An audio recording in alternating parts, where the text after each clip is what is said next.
Janine Marie Snyder. On the morning of April 4th, 2001, 16-year-old Michelle Leanne Curran left her Las Vegas home to walk to Western High School. She never made it. Somewhere along her usual route, she was grabbed and forced into a vehicle by a 21-year-old woman named Janine Snyder and her 45-year-old boyfriend, Michael Thornton.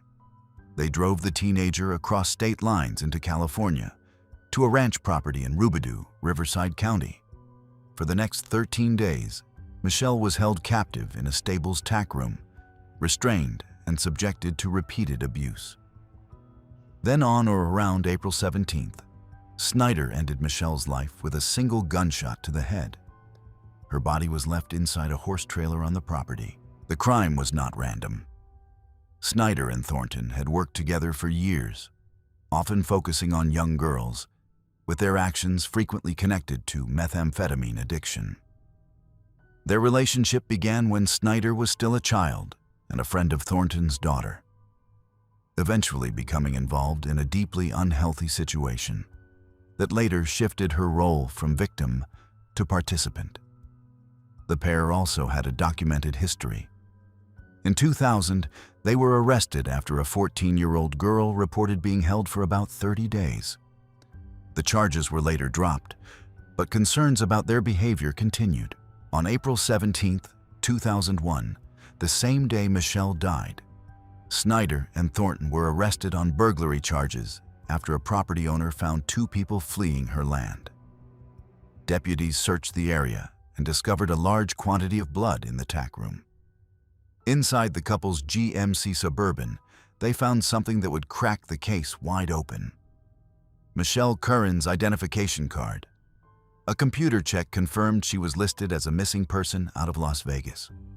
Her body was discovered days later by the property owner. Murder charges were filed by Deputy District Attorney Michael Rushton approximately April 27th. But what investigators uncovered at trial would reveal something far more disturbing than a single tragedy.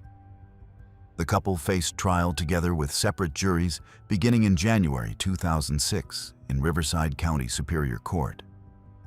Both were convicted of first-degree murder, attempted sodomy, and special circumstance allegations including torture, murder in the course of burglary, and kidnapping.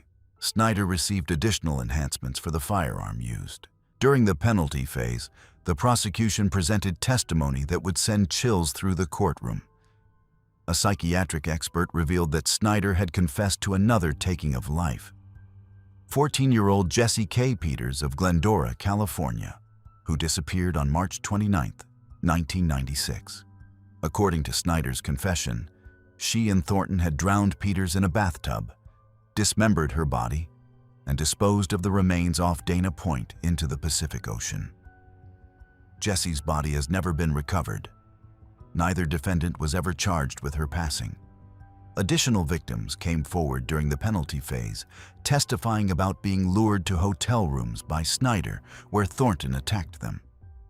The jury of 6 men and 6 women recommended death for both defendants.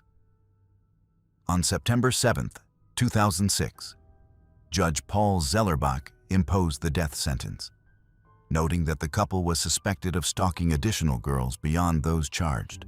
In an unusual occurrence, almost every juror returned to hear the sentencing delivered. The automatic direct appeal for both defendants has remained pending before the California Supreme Court for nearly 2 decades, under case number S146528. As of early 2025, Snyder's reply brief was still being prepared with a deadline of approximately April or May 2025. The case has not been argued or decided. On October 14, 2024, Michael Thornton passed away at the California Medical Facility in Vacaville from a terminal illness. His appeal was permanently abated by his death. Janine Snyder remains at the Central California Women's Facility in Chowchilla. No clemency requests or habeas petitions are documented. Michelle Curran would have turned 40 this year. And somewhere in the waters off Dana Point, Jesse K. Peters may still be waiting to be found. The predatory pair that took Michelle Curran operated with a twisted methodology, using one partner to lure victims while the other waited. But they were not the only couple to employ this strategy on California's roads. Michelle Lynn Michaud. On December 2, 1997, 22-year-old Vanessa Leigh Sampson of Pleasanton, California, was walking her usual route to work at an insurance company when she was grabbed and pulled into a green 1994 Dodge Caravan minivan at approximately 7:30 in the morning. Two roofers nearby heard a scream and saw the van's sliding door close. They noted a female driver with shoulder-length dark hair behind the wheel. That woman was Michelle Michaud, approximately 39 years old. Her boyfriend James Anthony DiVeggio, known by the street name Froggy for his raspy voice, was inside. The van had been modified for a specific purpose. The middle seats had been removed, and the interior was equipped with hooks and ropes. The previous day, the couple had purchased a ball gag from an adult store called Not Too Naughty in Livermore, and 2 curling irons from a Kmart in Hayward. These items were not purchased for their intended use. Michaud and DiVeggio drove east toward the Sierra Nevada with Vanessa restrained in the back. They camped at Sly Park Recreation Area, registering under the name James Allen for 3 people. Then they checked into the Tahoe Sundowner Motel. Inside that motel room, Vanessa Sampson was strangled to death by ligature. Her body was dumped face down in the snow alongside Highway 88 in Alpine County. A passing motorist found her on December 4, 1997. The forensic pathologist who examined her, Dr. Brian Peterson, later described her neck injuries as some of the worst he had ever seen. The taking of Vanessa Sampson was the culmination of a documented spree of attacks between September and November 1997. The victims included a 13-year-old girl, a 20-year-old college student taken in Reno, and tragically, members of their own families. Michaud's own child was among those harmed. So was DiVeggio's 16-year-old daughter, assaulted on Thanksgiving Day. The day after that assault, Michaud attempted to recruit the girl for what she called a hunt, telling her it was the biggest shopping day of the year and it would be a perfect day to find someone to take. DiVeggio was an avowed admirer of serial offenders, particularly Gerald and Charlene Gallego. He collected serial killer trading cards and studied their methods. What drives 2 people to develop a shared compulsion for such violence? The break in the case came from the Reno victim, who identified DiVeggio in a photo lineup on December 1, 1997. A federal arrest warrant issued the next day, the same day Vanessa was taken. FBI agents located Michaud and DiVeggio at a motel in State Line, Nevada, on December 3, 1997, just 1 day after her passing. Michaud confessed to FBI agents that she and DiVeggio had kidnapped and taken Vanessa's life. The forensic evidence was overwhelming. Vanessa's DNA was found on the ball gag and curling iron. Michaud's fingerprints were on one of the curling irons. A 36-inch piece of yellow nylon rope was found in Michaud's pocket. Torn-up campsite pay envelopes were recovered from the motel room. Michaud first received a federal sentence of 152 months for the Reno kidnapping, affirmed on appeal by the Ninth Circuit in 2001. On November 5, 1998, an Alameda County grand jury indicted both on state charges. Trial began approximately January 21, 2002, in Alameda County Superior Court before Judge Larry Goodman. Prosecutor Jim Backers described the crimes as utter depravity.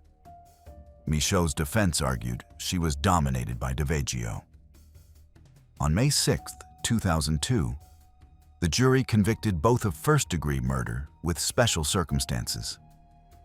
In June 2002, both juries returned death verdicts. Sentencing occurred between September 18 and 25, 2002. Judge Goodman called the crime vile, cruel, senseless, depraved, brutal, evil, and vicious. On April 26, 2018, the California Supreme Court unanimously affirmed both death sentences in a 98-page opinion authored by Justice Leandra Kruger under case number S110294. Michaud's petition to the United States Supreme Court, case number 18-5079, was denied. As of 2026, Michelle Michaud, approximately 67 or 68 years old, remains at the Central California Women's Facility in Chowchilla. Co-defendant DeVeggio also remains on death row. Vanessa Sampson had been walking to work on an ordinary December morning in the suburbs. What happened to her was the act of strangers. But sometimes the deadliest threat lives under the same roof. Manling Chang Williams. On the night of August 7, 2007, Manling Williams ended the lives of her entire family at their condominium on the 18,200 block of Camino Bello in Rowland Heights, Los Angeles County. She began with her 3-year-old son, Ian, smothering him with a pillow as he slept in his bunk bed. The medical evidence showed this process takes between 5 and 10 minutes. She then did the same to 7-year-old Devin. Her husband, Neil Williams, 27 years old, was the last. She attacked him with a katana sword from his own collection, slashing and stabbing him more than 92 times while wearing latex gloves. The prosecution would later establish that the first strike went straight into his heart. In his final moments, Neil begged his wife for help. When it was over, Manling typed a fraudulent note on her laptop designed to make it appear that Neil had taken the lives of the children and himself, referencing an alleged affair. She disposed of her bloody clothing in a dumpster on Otterbane Road. Then she went out to a TGI Fridays with co-workers from the Marie Callender's restaurant where she worked. She returned home the next morning and ran outside screaming to neighbors that someone had harmed her family. The motive was an extramarital affair. Manling had reconnected via MySpace with a high school acquaintance named John Gregory and wanted to be free to pursue the relationship. Gregory had told her he would not date her until she got a divorce. At sentencing, the judge described her motivation as narcissistic, selfish, and adolescent. Noting that numerous family members would have taken in the children, the discovery came at approximately 7:30 in the morning on August 8, 2007, when Williams ran from the house screaming. But investigators found evidence that contradicted her story almost immediately. Inside Manling's car, they found a pack of Camel Light cigarettes with Neil's blood on them. His blood was also found on her bra and feet. When confronted with the bloody cigarettes, she broke down and gave a videotaped confession. She was indicted on August 9, 2007, just one day after the bodies were discovered. How does someone weigh the love of their children against the desire for a new relationship and decide the children are expendable? Trial commenced in October 2010 in Pomona Superior Court. Deputy District Attorneys Stacy Okun-Weiss and Pak Couch presented the case for the prosecution. The defense did not contest that Williams committed the acts. Instead, they argued against premeditation, claiming a sudden mistake during extreme mental and emotional disturbance. On November 4, 2010, the jury found Williams guilty on all 3 counts of first-degree murder, with special circumstances of multiple murders and lying in wait. The first penalty phase jury deadlocked 8-4 in favor of death. A second penalty phase jury of 6 men and 6 women recommended death on August 9, 2011, exactly 4 years after the crimes. On January 19, 2012, Judge Robert Martinez sentenced Williams to death. The sentencing occurred despite pleas from both the Williams and Tsang families asking the prosecution to accept life without parole. Williams' sister called the pursuit of death ego-driven and politically motivated. Judge Martinez himself expressed concerns, calling California's death penalty precariously close to becoming a hypothetical. Williams' automatic appeal remains pending before the California Supreme Court, with counsel Linda F. Robertson. As of 2023, the reply brief deadline was still being extended. She is housed at the Central California Women's Facility in Chowchilla under CDCR number WE 3746. Devin Williams would be 26 today. Ian would be 22. Their father, Neil, never lived to see 30. Manling Williams took the lives of her family in their own home to pursue a relationship. But the violence that erupts in personal spaces can sometimes spill over into the most public of settings. If you're liking these true crime deep dives and you don't want to miss the next one, consider subscribing. We drop new cases every week. Cherie Lash Rhodes. On February 20th, 2014, approximately 18 people gathered at the Cedarville Rancheria Tribal Office in Alturas, Modoc County, for an eviction hearing. Among them were children.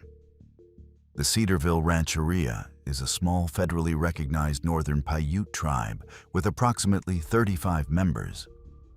3 weeks earlier, the tribal chairwoman, Cherie Rhodes, had been suspended pending a federal investigation into allegations she had embezzled at least $50,000 to $60,000 from the tribe. Rhodes brought 2 semi-automatic pistols into the meeting concealed in a backpack. After a bathroom visit, she hid the weapons in her pockets. Then she opened fire. The barrage lasted approximately 9 minutes. Audio recordings captured victims pleading with Rhodes to stop. Her response was chilling. "Not until you're dead." 4 people were taken that day. Rurik Davis, 50 years old, her half-brother who had replaced her as interim tribal chairman. Angel Penn, 19, her niece, who was holding her newborn baby when she was struck. The infant survived. Glenn Calanico, 30, her nephew and a tribal council member. And Sheila Lynn Russo, 47, the tribal administrator whose husband alleged she had uncovered Rhodes' financial misdeeds. 2 nieces, Melissa and Monica Davis, survived with injuries. Melissa still carries a bullet in her body to this day. When Rhodes' gun jammed, she grabbed a butcher knife from the office kitchen and stabbed an injured victim, then chased a niece into the parking lot. A blood-covered survivor escaped and ran to Alturas City Hall, ringing a bell at a side door and crying for help. Police found Rhodes outside with a knife and quickly subdued her. She was arrested the same day. What kind of anger allows someone to systematically fire upon their own family members while they plead for their lives? This was the first death penalty case known in Modoc County's history. Because of the small community, the trial was moved to Placer County in Roseville. Trial began December 13, 2016, with Modoc County District Attorney Jordan Funk serving as prosecutor.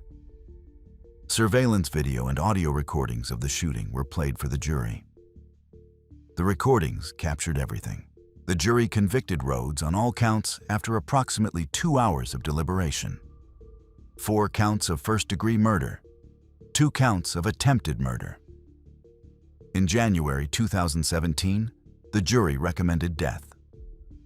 On April 10, 2017, Judge Candace Beeson sentenced Rhodes to death plus 150 years to life, with $64,000 in restitution. The defense filed a motion for a new trial based on allegations that former Alturas Police Chief Ken Barnes gave false testimony about evidence collection. The motion was denied. The automatic appeal under case number S241359 remains pending before the California Supreme Court, with multiple briefing extensions through at least August 2025. Cherie Rhodes is housed at the Central California Women's Facility in Chowchilla. The tribal office where the shooting occurred has been left largely unchanged. The Cedarville Rancheria continues to operate with a fraction of its leadership gone. Rhodes ended 4 lives over financial accusations and a lost position of power. But sometimes the motive is even simpler than wounded pride. Maria del Rocio Alfaro. On June 15, 1990, a girl named Autumn Wallace was home alone in her family's house on Headland Street in Anaheim Hills. She was cutting out paper dolls on an early release school day, waiting for the rest of her family to return. Her father had passed away from cancer in 1987, and her mother, Linda, a clerk for the Orange County Superior Court, was still at work. At some point that afternoon, there was a knock at the door. When Autumn opened it, she recognized the visitor. It was Rosie Alfaro, a friend of her older sister April. Alfaro asked to use the bathroom, but she had not come alone, and she had not come to visit. Alfaro, 18 years old, pregnant with twins, and already the mother of 2 children, was addicted to heroin and cocaine. She had spent the day injecting drugs and needed money. She brought an accomplice named Antonio Reynoso and an unidentified driver in a gold Monte Carlo to the quiet suburban street. Once inside, Alfaro took a kitchen knife, lured Autumn to the rear bathroom on a pretense, and harmed her fatally, inflicting 57 wounds to her back, chest, head, and arms. The child was 9 years old. She then ransacked the home, stealing a television, a VCR, a typewriter, a Nintendo game, and other electronics. The stolen goods were later sold for approximately $240 to $300. Alfaro later told police she had taken Autumn's life because the child could identify her. Autumn's mother, Linda, discovered her daughter's body in the bathroom at approximately 5:40 in the evening. 3 neighbors independently observed the gold Monte Carlo parked on the street that afternoon. That same night, Alfaro made an error that would seal her fate. She walked past the crime scene and asked to speak with April Wallace, the older sister. An investigator noticed that Alfaro's child matched witness descriptions. The next day, a fingerprint lifted from the bathroom was matched to Alfaro. Blood found on the bottom of Alfaro's shoe was consistent with Autumn's blood. A bag of clothing Alfaro had left at an acquaintance's home was recovered on June 24th and contained April Wallace's stolen boots. How does someone weigh the life of a child against $240 and decide the money is worth more? Alfaro was arrested approximately June 25, 1990, and gave a videotaped confession lasting over 4 hours in which she admitted to the crime. Deputy District Attorney Chuck Middleton prosecuted the case in Orange County Superior Court. The guilt-phase jury convicted on all counts in late March 1992. The first penalty jury deadlocked 10-2 in favor of death. A second penalty jury returned a death verdict in early June 1992. On July 14, 1992, Judge Theodore Millard sentenced Alfaro to death, calling the crime senseless, brutal, vicious, and callous. She became the first woman sentenced to death in Orange County history. The California Supreme Court unanimously affirmed the conviction and sentence. On August 6, 2007, under case number 41, Cal 41277. State habeas petitions were denied in 2007 and 2013. In approximately 2014, United States District Judge Cormac J. Carney overturned Alfaro's death sentence in a notable ruling, finding that systemic delays had made California's death penalty arbitrary under the Eighth Amendment. However, a Ninth Circuit panel reinstated the death sentence on July 14, 2017, in Alfaro v. Johnson, finding the claim procedurally barred. Maria del Rocio Alfaro remains at the Central California Women's Facility in Chowchilla, where she works in the prison laundry. Autumn Wallace would have turned 44 this year. Her paper dolls were still scattered on the table when her mother came home. Skylar Sophia DeLeon.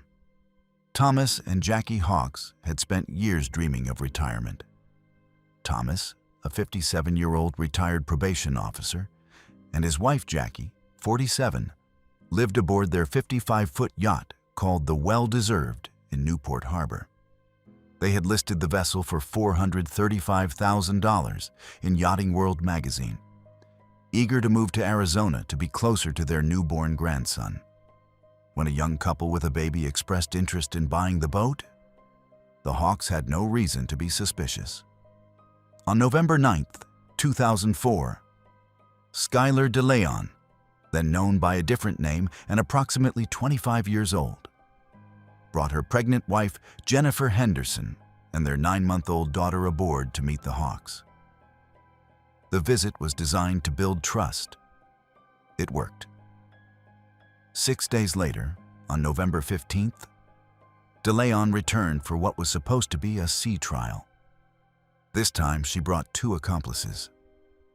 Alonzo Machain, a former civilian, jailer, and John Fitzgerald Kennedy, a gang member with a prior attempted murder conviction. Once the boat was out at sea, the 3 overpowered the couple. Thomas and Jackie were handcuffed. Their eyes and mouths were taped shut. They were forced to sign documents transferring title to the yacht and power of attorney, in what investigators would later recognize as a desperate final act. Jackie intentionally misspelled her own name on the documents, omitting an S, hoping someone would eventually notice something was wrong. Then the couple was bound together, tied to a 65-pound anchor, and thrown overboard into the Pacific Ocean. Their bodies have never been recovered. But Thomas and Jackie Hawks were not DeLeon's first victims. 10 months earlier, on December 27, 2003, DeLeon had befriended a man named John Peter Jarvie during a work furlough program at a private jail in Seal Beach. Jarvie was a 45-year-old pilot and custom jewelry maker.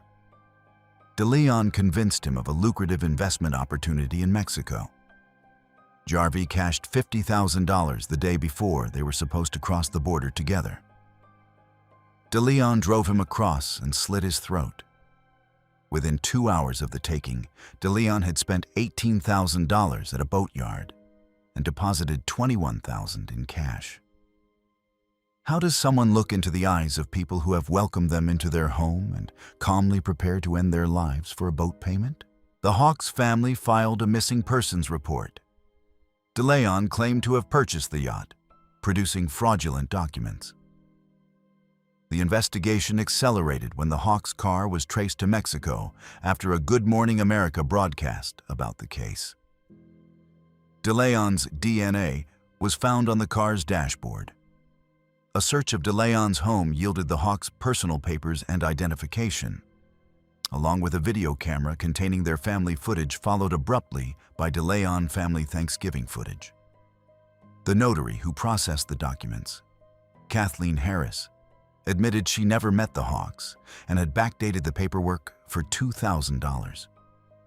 Machain provided a full confession in early 2005. DeLeon was arrested on January 16, 2005. While awaiting trial, she attempted to arrange the taking of her own father and cousin, both prosecution witnesses. Trial began September 22, 2008, in Orange County Superior Court. Defense attorney Gary Polson conceded all 3 deaths, taking the case to trial solely to argue against the death penalty. Prosecutor Matt Murphy called the crimes diabolical and heartless. On October 20, 2008, DeLeon was convicted of 3 counts of first-degree murder with special circumstances. The jury recommended death on November 6, 2008. Judge Frank Fazel imposed the sentence on April 10, 2009. Jennifer Henderson received 2 consecutive life terms without parole. Kennedy was sentenced to death. Machain pleaded guilty to voluntary manslaughter and received 20 years and 4 months. DeLeon born John Julius Jacobson Jr. on August 12, 1979, is a transgender woman who legally changed her name and gender in May 2019. She received gender-affirming surgery on April 5, 2023, paid for by the state. Her automatic appeal remains pending. She has been housed at San Quentin and psychiatric facilities. Thomas and Jackie Hawks never made it to Arizona. Their grandson grew up without ever knowing them. DeLeon eliminated 3 people to fund a lifestyle she could not afford. But financial motive has driven other women on California's death row to even more calculated acts of violence against those closest to them. Allison Hunter. On the evening of November 3, 2009, Albert Thomas, a 56-year-old short-haul truck driver, walked with his wife Lorraine and her daughter Brianna to his parked semi-truck in Moreno Valley, Riverside County, to retrieve a sweatshirt. Thomas ducked into the rear sleeper compartment. Lorraine pulled a .38 caliber revolver she had stolen from an elderly church member and shot him 4 times, twice in the back of the head, twice in the upper back. Deputies who later found his body noted he was frozen in a kneeling position. The motive was pure financial gain. Thomas had a $450,000 life insurance policy through his employer. But Lorraine had been busy. She had forged his signature on at least 3 additional policies, including one worth $750,000, potentially exceeding $1 million total in coverage. Prosecutor Will Robinson would later describe her as money-hungry. During trial, the prosecution presented evidence that Lorraine's previous husband, Alan Brown, had been shot and killed under eerily similar circumstances in Inglewood in 1996. Brown was shot in the back while dealing with car trouble. Lorraine collected over $300,000 in insurance from Brown's death. No charges were ever filed in that case, and it remains open. Robinson theorized that Lorraine was a sociopath with blood on her hands when she married Thomas. 15-year-old Brianna was present during 3 prior failed attempts to shoot Thomas during the successful attempt itself. What does it do to a child to watch her mother rehearse a homicide 3 times before finally going through with it? Thomas's employer tracked the truck by GPS when he missed a delivery. Co-worker Richard Segrist found the driver's side door open and Thomas deceased behind the seat. The case went cold for 2 years.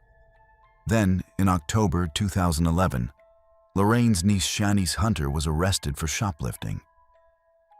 During questioning, she revealed she had overheard Brianna ask her mother if they really had to do this, and heard Lorraine respond that yes, he was going to leave them, and they had no money. Shanice also admitted to picking up the defendants at the scene after the shooting. The .38 caliber revolver was recovered. Lorraine had returned it to the church member she had stolen it from.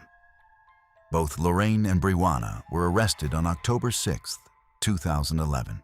While awaiting trial, Lorraine attempted to hire someone to eliminate Shanice and prevent her testimony. An undercover officer recorded the conversations. Brianna pleaded guilty in 2016 to 3 counts of attempted murder and 1 count of voluntary manslaughter, agreeing to testify against her mother. Trial began approximately June 2017 in the Riverside Hall of Justice.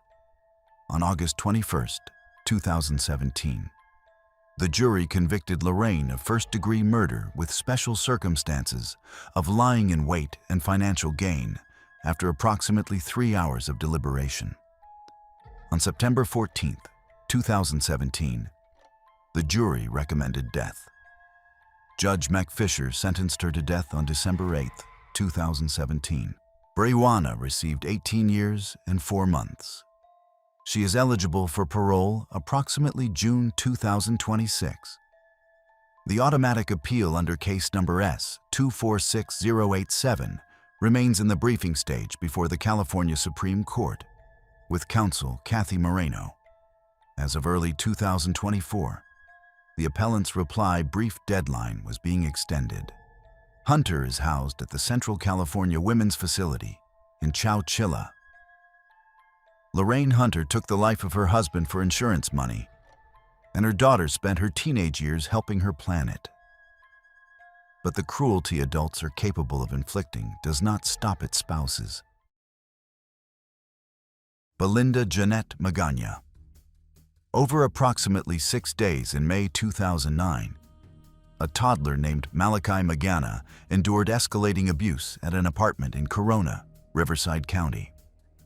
He was 2.5 years old. The abuse began when Malachi was scalded in a shower, suffering first and second-degree burns from his head to his buttocks. His mother, Belinda Magana, then 23, and her boyfriend Naresh Nareen, 36, did not seek medical care.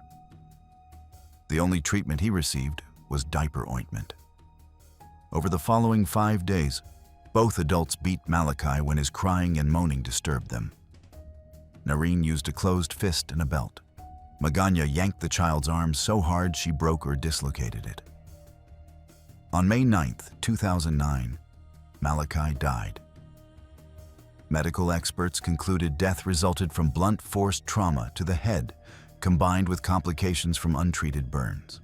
After Malachi passed, Nareen placed the body in a plastic trash bag. The couple drove to Apple Valley for a birthday party. Then they buried the remains in a shallow grave in the Little Creek foothills of San Bernardino County. On May 10, 2009, which was Mother's Day, they attended a family gathering at Lincoln Park in Corona and reported Malachi missing, claiming he had wandered off. Magana's social media that day read, "Happy Mother's Day weekend to all you moms. Enjoy every moment with your family." The prosecution argued that Magana never bonded with Malachi because he was conceived in circumstances of assault. Family members testified she had treated Malachi differently from his older brother since infancy. What part of a person allows them to attend a Mother's Day celebration hours after burying their own child in the desert? An extensive search with volunteers, bloodhounds, and a police helicopter found nothing. Investigators noted that Magana sounded unnaturally calm on her 911 call.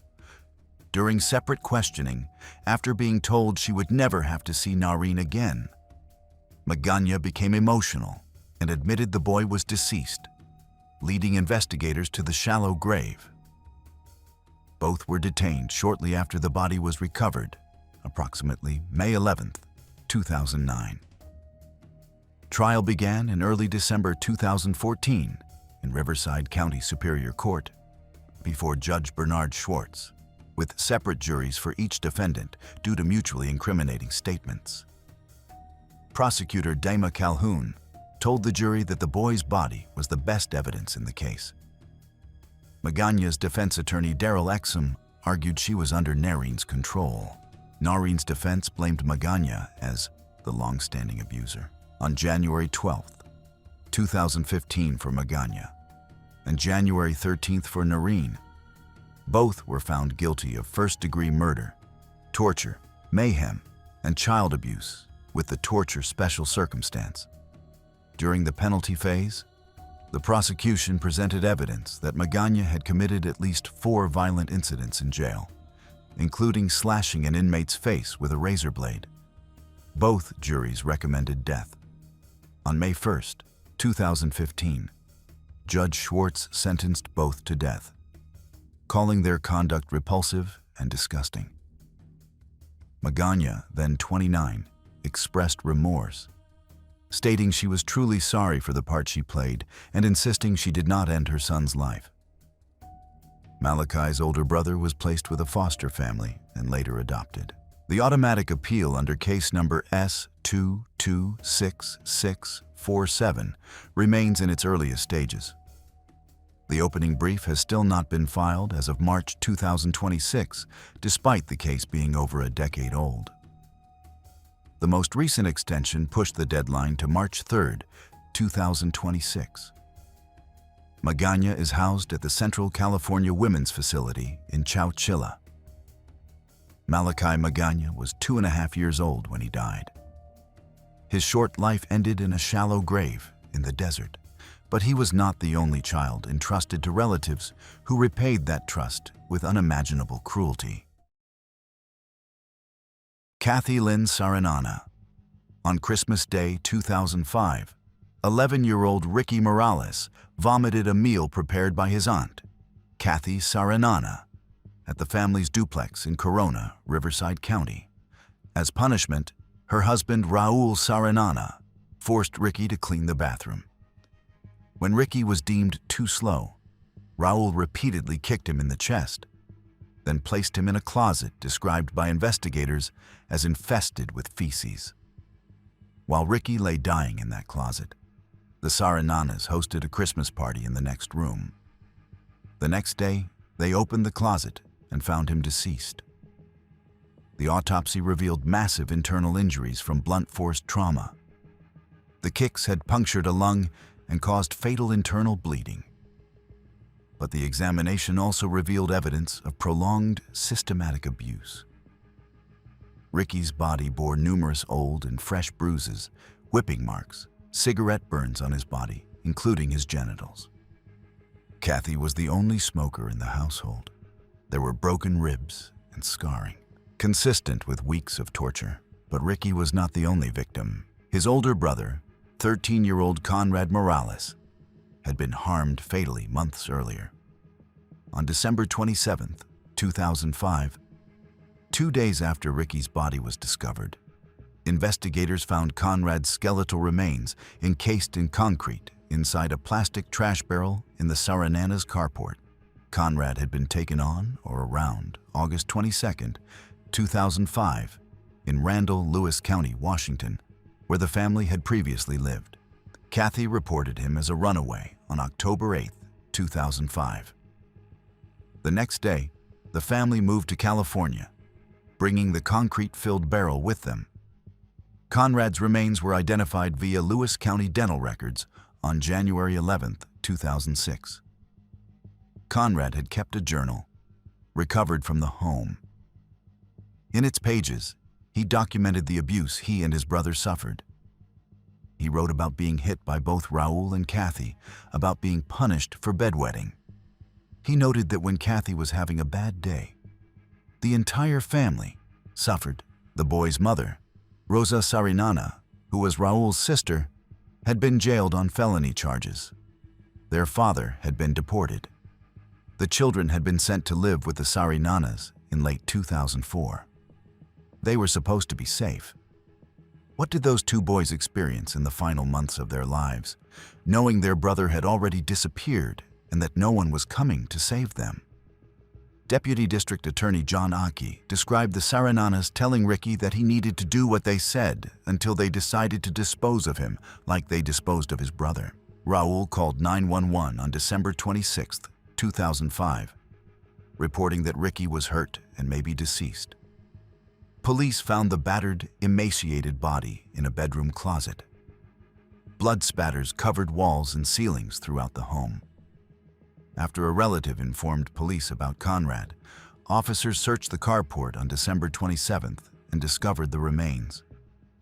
Both Sarinanas were arrested the same day as the 911 call and held without bail. Trial began February 2, 2009, in Riverside County Superior Court before Judge Paul E. Zellerbach, the same judge who had sentenced Janine Snyder. Separate juries heard the case. On March 26 and 27, 2009, both juries returned guilty verdicts for first-degree murder and torture. On April 22, 2009, both juries recommended death. Kathy was formally sentenced to death on June 26, 2009. Raul was sentenced on July 2, 2009.